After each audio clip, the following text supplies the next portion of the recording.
Welcome to Courageous Conversations with Dr. Argie. Here, we transform lives, one courageous conversation at a time.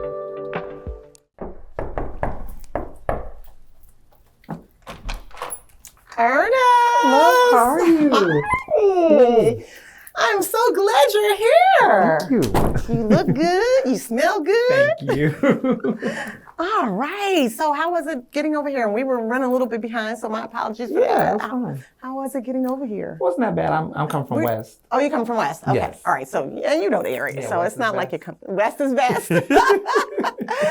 So the heat. Yes. It's a little bit like stifling. Yeah. Like, do you remember it being this hot in July? Not in Philly. You know, I grew up in Houston. Oh, so okay. This is, So this is nothing. You're well, you're we veteran. just don't go outside.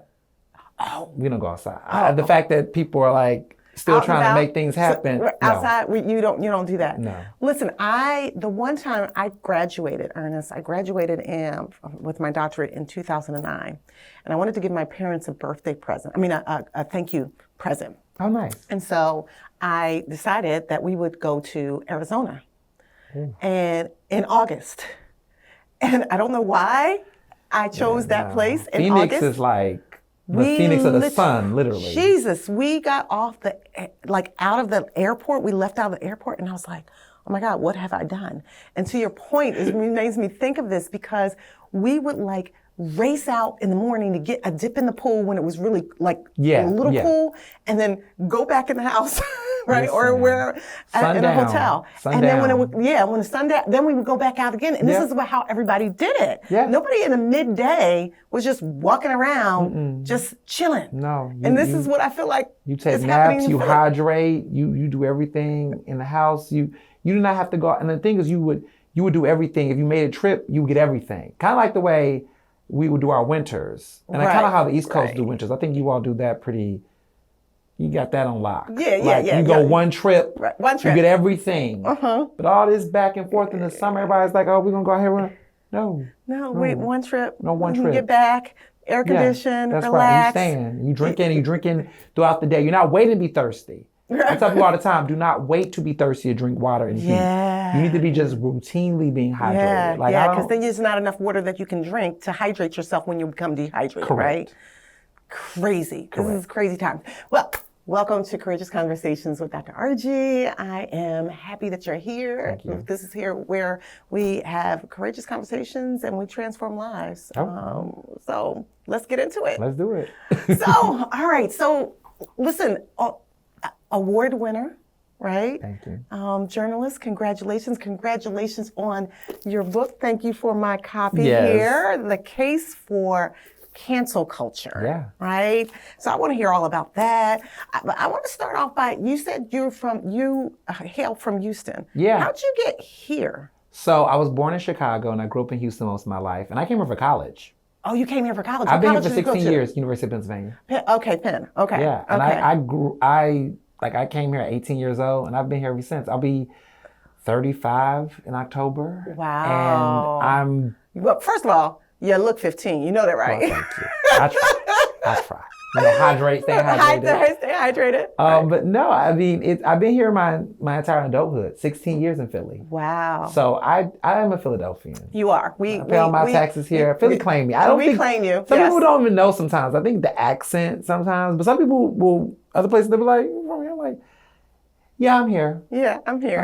I've been living here all the time. Philly is an interesting place. A lot of people do come here. We're a college town. Yeah. What do they say? Eds, meds, and beds, That's right? right. So we're that town where you can come to go to school. You can come if something happens. There's hospitals. There's hotels. That's right. There is the food district, if you will. Like, we have wonderful restaurants. Yeah. Philly, people sleep on Philly, but not anymore because a lot of people actually are moving from New York, getting their real estate here, Right. which is much cheaper, and then they get on the train and go get their coins Oh, no, and come on totally. back. I mean, when I first came here, the way people would go when I was at Penn was everyone was like, they would come to Philly to get the education, have the college experience, and then go work in New York and go to Wall Street and go down there and journalism, and they will live there. People will say, oh, this was a place where I can come to get nestled and then go. But that wasn't my experience. My experience was like, I came here from Houston Loved it, loved the social circle, loved just the vibe because it was a black city and Houston was a very diverse city. And so I love that Philly was the same way. Yeah. And I also love the fact that if I wanted to go to New York or DC or Baltimore or wherever,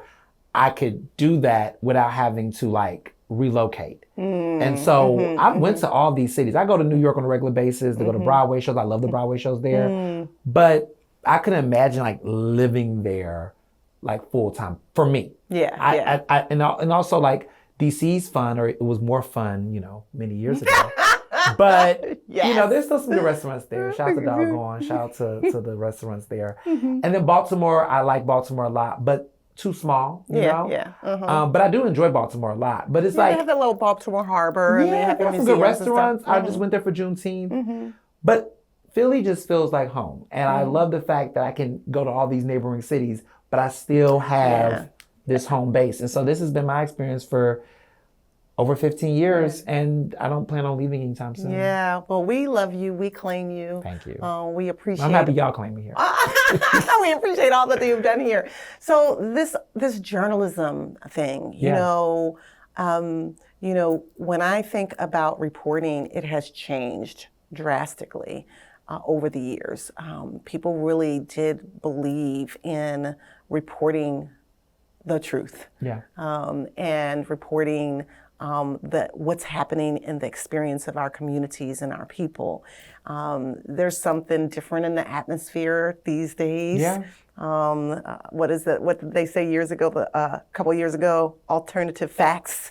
Yes. So this is a little bit of a two-part question, and it's related to the field that I am in, which is the mental health field.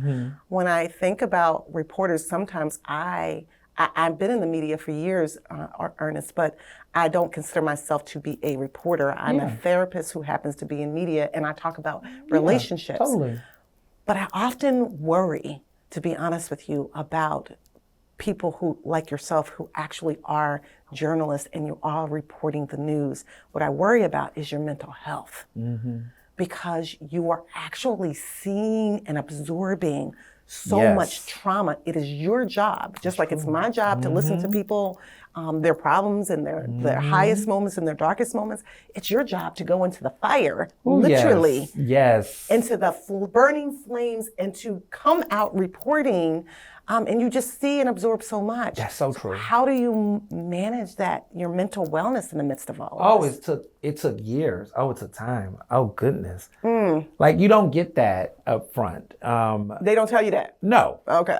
No, because everyone's so caught up in the aesthetic of it. Initially, the opportunity, the careerism, like the exposure, the visibility. And I tell people all the time, like, I feel like a child star because I was in the public spotlight as a journalist, as a voice for years, like in a way that was so, looking back, unhealthy compared to a lot of my peers. Oh, really? It made me stronger. I mean, I was getting published in college in the Huffington Post. I was writing articles that was going viral as a college student. Oh, wow. And what that did, I was also doing it in a digital age. So this is all internet. So I was writing articles that was being read by people all over the world, thousands of people, getting lots of comments, getting nasty emails, getting like crazy trolls and all that kind of stuff. But at the same time, that type of visibility and relevance led to success. So you're doing these things in the same way that people look at fame in a way where you're getting all of this visibility and attention, and it's giving you more opportunities, but at the same time, there is that like level of pressure and mental health because of all that. And so very early, I was happy that I had a great support system. Like my boyfriend in college that later became my husband. We've been together for 12 years. Him, strong friends, some really good mentors that I was able to vicariously see, what were some of your experiences so I won't make those same mistakes. And so the big things that I took away from very early in my career was, one, what is my job and what is not my job? Like understanding boundaries for myself. Before I can set boundaries with people, what are my boundaries? The word for the day. Yeah. Boundaries. Boundaries are so important. Like, okay, I am not a therapist. That part. So I'm not a social worker. I am not a politician. I'm not a strategist for folks in certain types of ways. But a lot of times journalism get conflated in that because people are pouring into you, telling you things. We're in an industry where you have these talk show hosts and you have people like Oprah, who people look at Oprah like a second mom. And I'm like, I'm not your parent. I am not your child. I am not your coach. I can't give you type of advice. And so on my podcast, oftentimes, I tell people all the time, I'm reiterating with disclaimers. I am not a therapist. I am not a dermatologist. I recommend you go to people. I don't want to be those things. And there are some people in the business who want to for the popularity, for the visibility, and for that attraction. I set those boundaries very clear. On a regular basis, I tell people, hey, I can't do that. Like, I would recommend you go to your elected official. I expect you should go to a therapist. Like, I can't do that. That's beyond I don't even want you to have that expectation. That's above my pay grade. And I let that known, and it can be disappointing for some people, but I don't want to have that because people will form a parasocial relationship. And the more visibility I've had in the business, the more I've been able to recognize when there's a connection to the audience that's beyond the scope of being informed. And so I understand what my powers are very quickly. The second thing is I recognize that it's not all on me. I'm not responsible for something going up and down. All that power and responsibility, like everybody has a role to play. So I don't carry an election on my back. I don't carry people's success on my back. I don't carry people's failure on my back. I'm not responsible for the rise and fall of anything. Like I play a role, but I'm not the end all be all. And so I don't give myself way that much power. And so one of the guiding principles that I tell myself every day that really grounds me is I am not as powerful as some of my biggest supporters will say. But I'm not as weak or as irrelevant as my biggest haters will say. Yeah, right. You don't read your headlines. You're not this high. I'm not the highest of the world, but I'm not the worst either. And so as long as I know that there is always other things that are more relevant and necessary in the conversation to me, but also knowing that I have a purpose in it, that grounds me. Yeah. I know I matter. I know I'm a big deal, but I'm not the biggest deal. I'm not the worst. There you go. And that keeps me grounded in a space where every day, if a story is great, it's like wonderful, but it doesn't rest and fall on me. Because when you put yourself on that pedestal, then if something new happened, everything, I don't want it. I'm good. I don't want it. I don't. Because I've seen so many people have that. Well, people get high and they get on burned being out. Put on the pedestal. They get high on like that righteous kind of space that they're in. But what I have learned is the same people that you see on your way up can also be the people that you see on your way down. Absolutely. So one, you got to treat people well, right? Absolutely. Like everyone matters. People matter. People don't care how much you know until they know how much you care. I've seen it with me. I've seen people underestimate me over the years and dismiss me and do the status thing of like, oh, you're not here, or you're wherever I was. I started the free paper at Metro in Philly. Oh, really? Okay. That was my very early beginnings. The free paper before Philly Mag, before being in the New York Times. Oh yeah, that was where I first got my first break. Where that was the first. I tried to apply for a bunch of weren't known publications in Philly. That was like, I don't know about you. You're not ready. You're not this. You're not that. And then worked at Metro, got to Philly Mag, and got some of these other places. Wanted to spin the block and be like, hey, we like you. We want to hire you. And I'm like, I'm good. I'm good. So I've seen that journey for myself, and so I've never tried to be that way with anybody else coming in. Like I try to be as resourceful, create opportunities. Mentor if I can, or just give people wisdom. And I've seen people who I've seen start off very small that have also have blossomed and done well. And that tells me that's how it works. And so I have always tried to treat people fair and good who have entered that. Now some people come in and get a little whatever, and it's like, all right. But for the most part, I know my journey, how people did that to me that I don't. And I've been able to tell people there's enough opportunity in room. Everybody has an opportunity to be successful. I've never really been in the competitive space. I've been competitive for myself. I'm my biggest competition. You're competing with yourself. Oh yeah, I'm competing with others. Ernest in 2025. Ernest in 2026 is looking at Ernest 2025 saying, how can I top myself? Because I really have found that when you compare yourself to other people, like, you can compare stances. We can compare content, but careers and journeys, no. Because I'm very careful that people will try to put you in a box and say, oh, you're the next. No. I'm doing something a little different. Don't do that. But I'm also not comparing metrics and journeys because some of the things that people have gotten that I've desired, when I was younger, I realized, oh, I don't want to have to do that. Yeah, because it comes with a cost. Because it comes with a cost. I'm like, Yeah. no, you Unintended can have that. consequences. Yeah. You can have that. Yeah. You know, and that doesn't necessarily mean that they did something scandalous or criminal, but it's also the sacrifices that I'm not trying to do. Ooh, that part. I don't want to relocate. I want to have a life. I want to have a relationship. I want to have friendships. I want to be present for my younger brothers, which I've been able to do. I want to be able to create a say over my work in a way that I don't have regrets. I don't have many regrets in my career because so much of the work I've done is decisions I've made. Now you might say, well, some people might say, well, you could be here, you could be there. True. In some commercial metrics, that commercial success could have been much faster.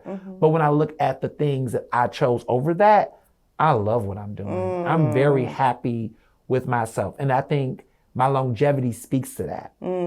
That's good. The longevity. That's good. Because it comes, you know, Yeah. people would tell me, you gotta be, they told me you gotta move to New York in order to get certain things. Yeah. Well, people have their metrics and their ideas to put you in the box, but it has to be in alignment with you and the creator, and what your aura tells you is operating in your purpose. Been on CNN, been on CNN, been published in New York Times, the Washington Post, USA Today, got Forbes 30 under 30, did not have to leave Philadelphia to do it. Did all that here in Philadelphia. Yes. Did it here. What work that was in Philadelphia. Yes. One thing that I will never forget was when I got Forbes 30 under 30, a lot of the people that were on that list were at these major national big publications because that's what we were told you had to do. And here I'm at Philadelphia Magazine, they're looking like, how you get here? Because the work spoke for itself.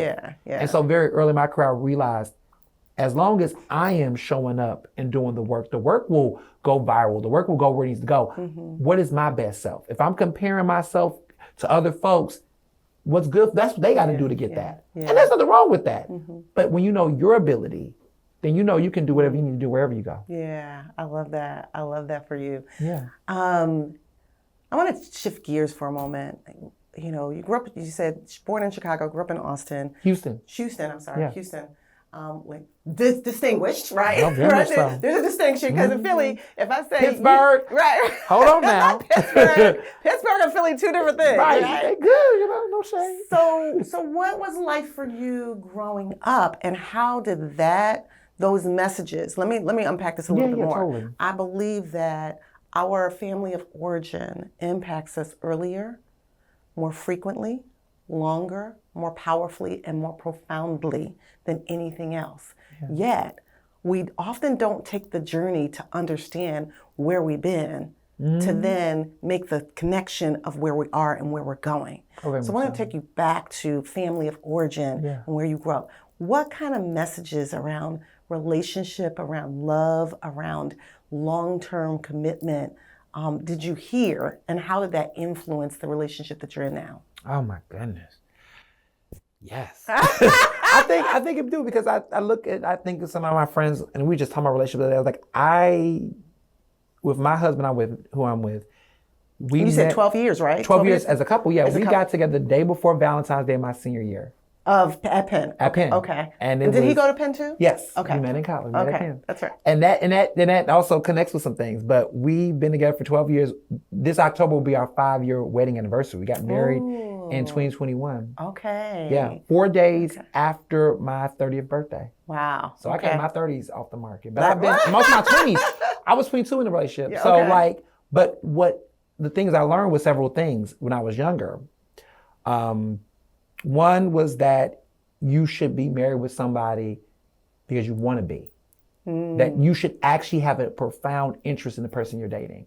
Like, not about status and those things, but just more so of, do you like the person as they are? And that come on. Before any changes, any glow ups, any things, do you actually trust this person? Do you like this person where they are?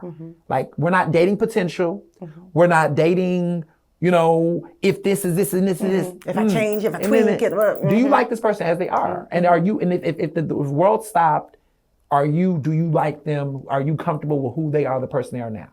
Because in my mind, people should get better with wine. If they're a good person and you meet them on a good term, people evolve and get better with time. I am so much better than where I was 12 years ago. You hope that you've grown, but some people don't. don't. But if you're meeting somebody and they're invested in their well-being, the goal will be they will mature. But you should meet them in a space where there is a level to which you like who they are already. Yeah, you're not too busy looking at if they change this, because that's not who you want to be with. So that was the first thing I learned very early. That's through my mom, through aunties and folks and vicarious. I was that kid. I was the grown up kid in grown folks' business. But I learned some things, and also just conversations about dating that was healthy. That wasn't like, we weren't like sheltered from that. Like it was like these conversations. So that was one thing, was just like liking the person, like actually liking the person, not going, oh, they got this, they got that, but you really genuinely like the person. The second thing was dating someone or being with someone that you truly see as someone that I don't know a better way to say it, but we're gonna just keep it flat. That's on your level. But not level that in the sense of status, but just on your level as far as they are in a place where they are as equally ambitious. Yeah, equally yoked. Like equally yoked, absolutely. You have similar ambitions, you have similar desires, you have similar value systems. You're not so off the cuff, like, that you're talking about one thing and they're talking about something completely different. Yeah. One thing I loved about my husband and from the jump was that I was with somebody that was as ambitious in what they wanted to do, was not threatened about what I was trying to do, supported and embraced my goals and my journey. Because these dreams I have now, the way in which I'm doing, this was things I spoke into existence, and he was completely for it. Okay. And I was completely for what his journey was and what he wanted to do, which was very different. We're very different in our personalities and approaches. Oh, zodiac signs. He's an Aquarius, I'm a Libra, but we apparently complement each other. We go to good very well, actually. That's but very different in our approaches, but also respect and appreciate what we do. And so that was important, because previous relationships I was in, I was always too loud, too much, too this, you're doing too much, you this. And I felt like I had to shrink myself or had to level myself. But in this relationship, that was not. That was encouraged. I was supported. I was able to evolve. And so was he. Like, I never felt like, oh, you need to do this more. His whole vibe and style, but we complement each other. So you didn't have to dim your light. He didn't have to dim his light, and you could complement each other. So liking a person, but also knowing what the core values and alignment is. Absolutely. Right? Understanding what that alignment was and our taste and our vision for things too, values things. And sometimes I think people want to force these things. I always tell people I would rather wait. Like, I was in college, I was mostly single in my colleges before we got together. What is that? Mostly single. I was like, my best friends know, like, people would be like, my friends in college would be like, we would talk about all the time, like how I am now, so domesticated, no joking, but like, in college, I was just, but I also was like that because of how I grew up. Was like, if it's not where it's at, I'm not gonna waste my time. I'll date, I'll casually date, I'll whatever, but I'm not gonna force it. Like, so many of my friends were conditioned to have to justify relationships and dynamics. Like, they felt like I can't just have this little trice. I have to be in a relationship. It's like, but you don't really, but that's not who you want to be with. But they felt like they have to justify and explain things. And I feel like when it comes to love and relationships, you shouldn't feel an obligation. You should have agency at all times. Oh, sure. And I was all about that, like agency. Like, if I felt like I was having to fake the funk or pretend, I don't, if this is what we got to do, it's not, if this is supposed to be long standing and something I really want to be in, I don't want to do that. And so I've never felt like I had to be fake in the relationship. I never felt like I had to like change who I am and how I am. Like, that's just not what it was. You could be your authentic self. Absolutely. Yeah. And so last month was Gay Pride. Yeah. Right? And so when you think about how far we've come, when it comes to, the LGBTQAI and all the things community, where do you think we still have to go? Like, we still have work to do in this area, absolutely. Yes? And how do you feel like you and your husband, how do you fit within this community with regards to the messaging around that? Yeah, I think that we are, not that we try to be, we just be, first of all. We're just people. But what I think we are is an example to folks, the counter. I'm always, when I hear people move the goalposts on opportunities for people, different people, women, for Black people, for LGBTQ people, everybody, there's always this like ceiling that people place on us about what the standard is. And we are defined that just by being. We're not trying to prove anything to anybody. I have nothing to prove to anybody. I'm not trying to prove straight people anything about me. I don't need to. I look at them, I'm like, there's some things y'all need to prove to us. Okay. I feel like, even with race, like people will say, oh, we always, Black folks sometimes get caught up in this idea of like, they're looking at us, they this, they that. Who is they? There's always that invisible they. Every community has the they. Well, because we carry these insecurities based on some of the struggles and challenges that we've been through as a race or as a, whatever the ism is. Right, they. It's always that gaze that's looking over us. And we're always caught up in that sometimes. And I have just recognized as somebody who went to an Ivy League school, I'm so fortunate that I've had so many different life experiences that I can tell my students who I teach at college, like I'm a professor and I'm like, where, at Penn? Community college. Community college. Okay, CCT. And I was at Cheney, and I love to be in schools that are predominantly Black and brown. Because for my students, I get to be that model to them to see, like you may have heard that Black, you can't be Black, you can't be queer, you can't be these things. Look at somebody, let them go back and tell that parent or that person that told you that that's not possible. I'm a possibility model for people. And so I recognize that when people say, when I was growing up, people would say, oh, two men being married, that's chaos. They can't do this, they can't do that. That's not normal, that's not this. I'm probably one of the most functional marriages in my network compared to the straights. The straights out here, they calling me, asking me, how do you find genuine love? I'm like, oh, you asking again? Well, fine, I'll give you some things. But like, I say all that to say that just existing and being a possibility model for people just naturally, that's one part.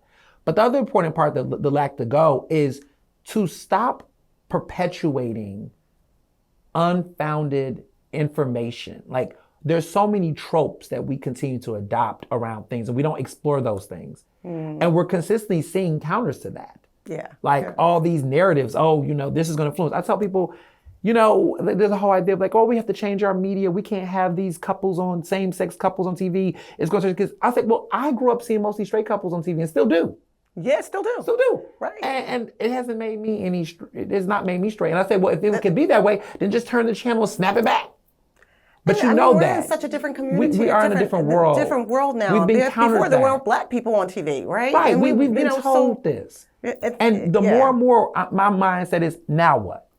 Now what? We have Black gay men as legislators in Harrisburg, in Pennsylvania, in Philadelphia. There are under 40 that are legislating and leaders. One is married, one is not. And they are doing the work. And they're not just doing the work for their respective community, but for everybody. Because we all recognize that. Like, I'm not a journalist just for gay people, for Black people. I'm a journalist for everybody. But I come with these experiences to combat a lot of the misinformation and stereotypes about both of these communities. And I'm not picking and choosing. I'm not being more this, more that. I'm both.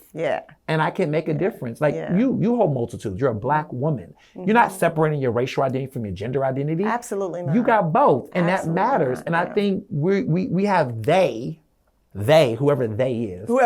They are dictating that for us. Well, we can't live in that. We have to have our own agency. That's right. For sure. And we have to look at where we are and where we want to be. That's right. And then we have to create our communities that are loving and kind and caring for all people. And that's what I'm doing. Like, I think to answer that question, part of your question is that I am not begging for acceptance and inclusion in spaces that don't.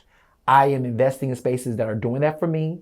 I am bringing my people who want those similar experiences to those places, and I'm creating community for myself.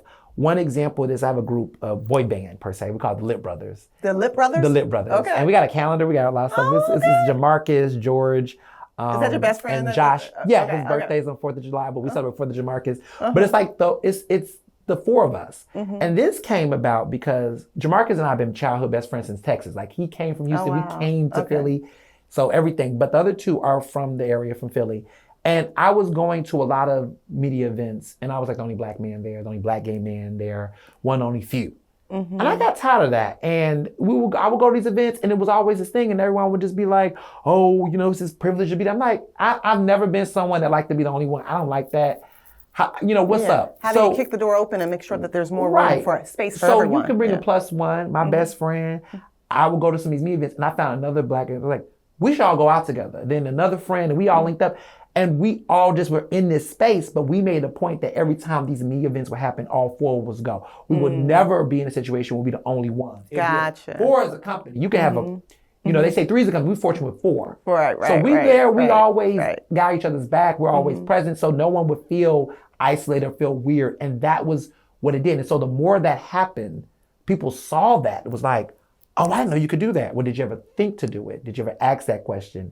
Have you ever just said to yourself that maybe rather than waiting for them to create that, you create. we create that. You know, when I became president of the Philadelphia Association of Black Journalists, there was a time where people was looking for award programs and shows to honor Black journalists in these other entities, the institutions.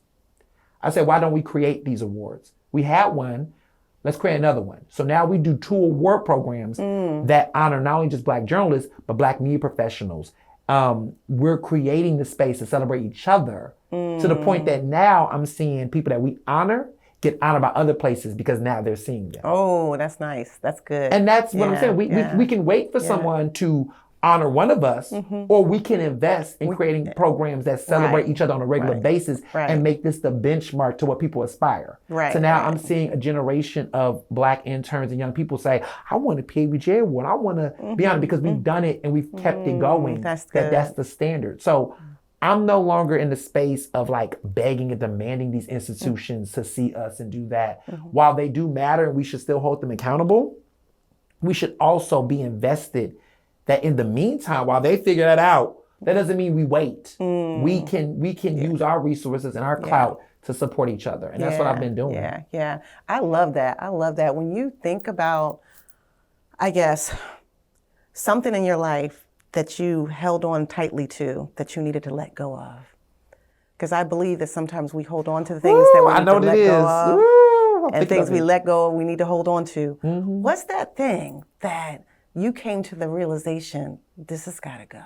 Oh my goodness. This is so funny because I literally just had this conversation a couple months ago, because when I first came into journalism business, I did not fit into a corporate model. Like I worked for Comcast for a brief stint, but I knew that I cannot, like, for what kind of talent I had and what I wanted to do, I couldn't fit the traditional 9-to-5 model of a journalism newsroom business. And for so many years, I did freelancing, and I did well, but everyone around me was just like always treated like it was a stepping stone to something. Like, oh, well, when you gonna get a real job? I'm like, I'm making money. I'm making more money than you. I think I'm doing a job. But they would just be like, well, when you gonna get your big break? And I was like, what does that mean? And because I was making these moves, but like I never had an interest in working for those companies because I just heard what other people was going through. You know, everybody was young people at the time that was working. They was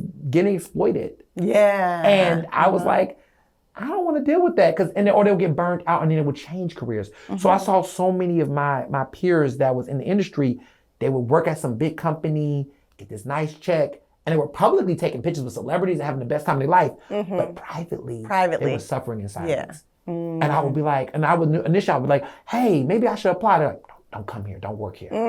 Some of these, and I won't even name all the companies, but they were like, don't work here. And I would see them leave in 2 years and 3 years. But for me, they were like, man, you're doing it. You're living a life. You're doing what you're doing. And I got to a point where I was like, you're right. Let me make this a company.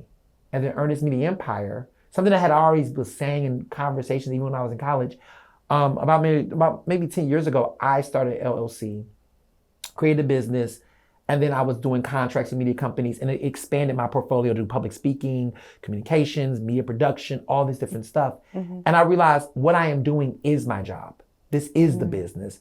I am doing it. I am the business. I am the business. Yes. I am it. So I'm the CEO. That's my company. I work with media companies. I work for them.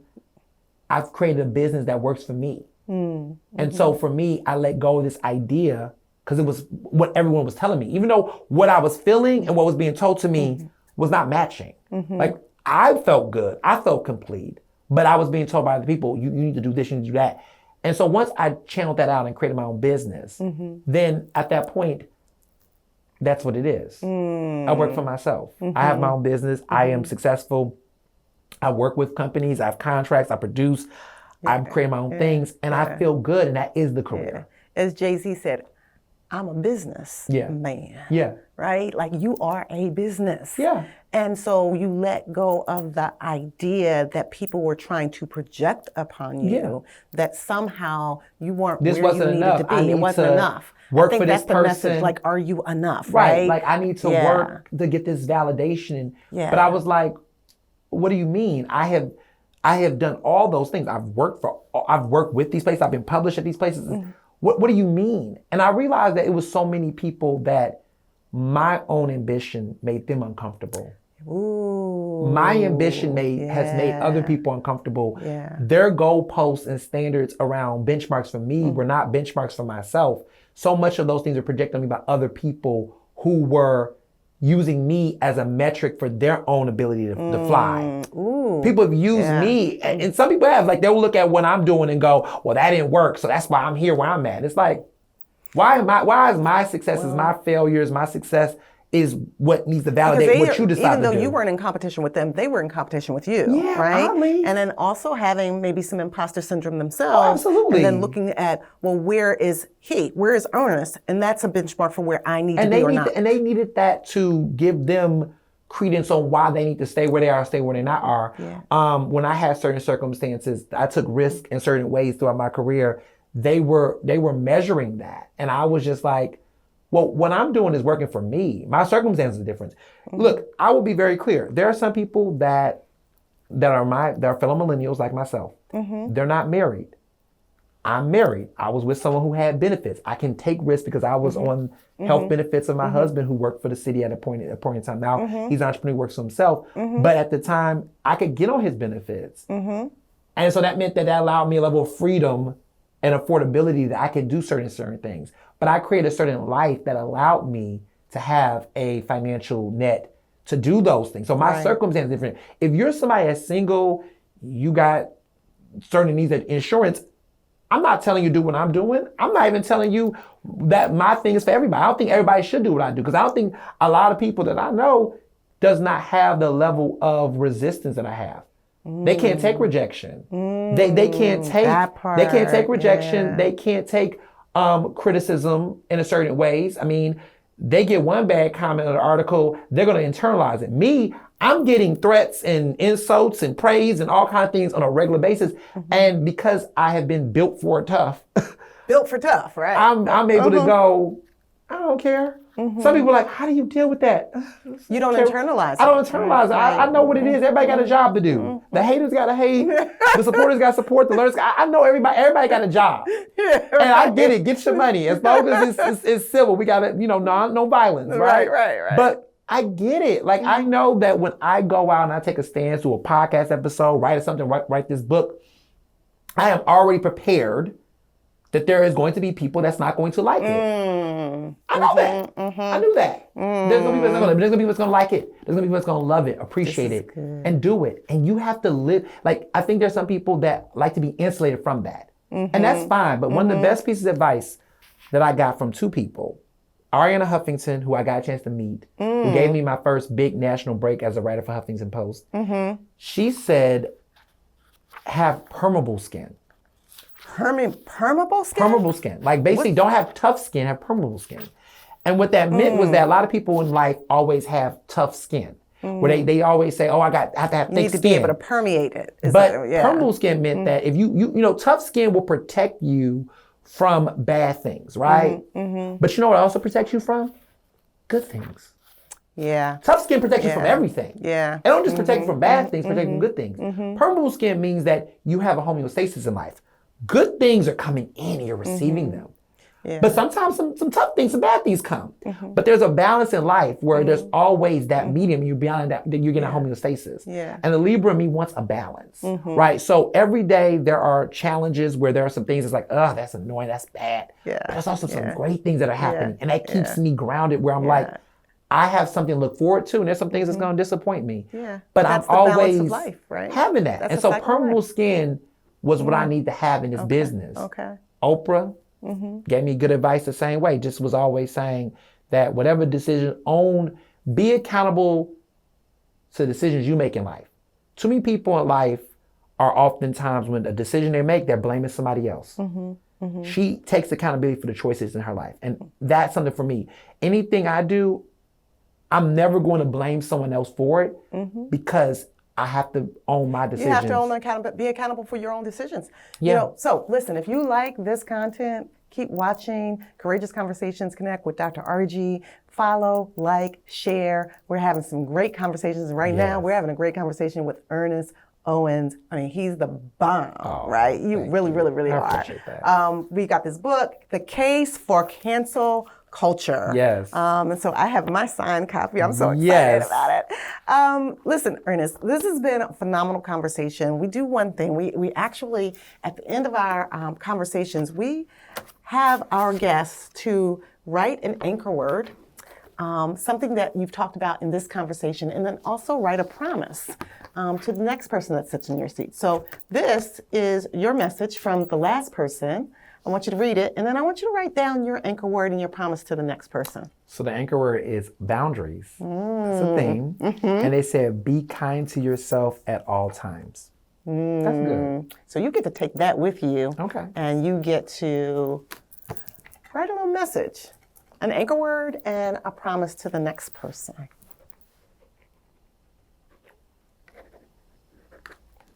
Awesome. There you go. Awesome. I love the nails. Thank you. Love the nails. So thank you for this. This has been amazing. If there was literally one thing that you learned, you've learned in your adult life that you would go back and tell your younger self, what would it be? To bet on myself. To bet on myself. And to bet on myself, and not just only bet on myself, but to recognize that in betting in myself, that is the bet. That's the most important bet to invest in. We too often, especially my generation, are so invested in a cosign to launch. I need this person to sign off it, to validate this, or stamp this. And so many of the best decisions in my career, like when I look back, was when I just was like privately being like, I want to do this. There's a couple things right now I can't wait to, that I just was like, I didn't ask for permission. I didn't run it by too many people. I just was like, if I won't do it, then I'm going to do it. Like my decision to get a book agent, to pursue writing a book, like to get a book deal, to do the whole 9 yards. That was not, people around me was like, oh, you should write a book, you should do this. But no one was like telling me like, now's the time or whenever. I just had a moment where I was just like, this is something I want to explore. Let me take my time and figure it out. When I was a food editor, I did a 180. I did politics and tough news, and I love food. Like when you talk about Philly food, restaurants and food. Oh, we got restaurants. Been eating my way through Philly. I mean, that's what the love language of my husband and I, like, we went through restaurants. That was like our love language was restaurants. That's the one thing. Movies, TV shows, we had some similarities, but restaurants, that was the thing we could agree on about anything. And I decided there was an opportunity presented itself for me to consider applying to be a food editor. And I said, why not? I want to shoot my shot. And I didn't tell anyone. I just went for it. They hit me up. They said, yeah, you're the guy for the job. And I just announced it. Everybody's like, what? That's what I want to do. And I had a great time at it for 2.5 years. And it was what I loved. And so sometimes I think those are the fun things when you can make calculated risk now. Or just dump all your money in something now. But I've made some calculated risks that's just something I wanted to do and just popped up and was like, yep, I'm doing it. And everybody had to get with it, but they had no choice because it was my decision. It was my time. It was my money. It was what I wanted to do. And so just give yourself those opportunities, make those investments, whatever it is. It could be a hobby. It can be a new career profession. It could just be a new gig or something you want to try, but just give yourself that. My husband do that. Like he decided to have a bartending business. That he still do. He's having fun with, but during the pandemic, it's Bartender Barry. Bartender Barry. And he just does it on the side. And it's like a fun, but he just loves mixology and things. And just was like, I really like doing this. And he really invested the time and it's been his own thing. And he has his PR firm now, but it's just something he just like to do fun. But like, do you want to have business? He's like, I'm not trying to be the next big old like liquor company or anything, but I just love doing this. It's something I just want to do and it's fun. And so people should give themselves that. Give themselves permission to bet on yourself. That's right. I love it. I love it. This has been great. Thank you Thank so much for you. being You on the too. show. So much You're fun. going to come back, right? You got to Oh, come back. absolutely. I never do nothing once. Okay. All right. All right. Thanks for being on the show. Thank Love you. you.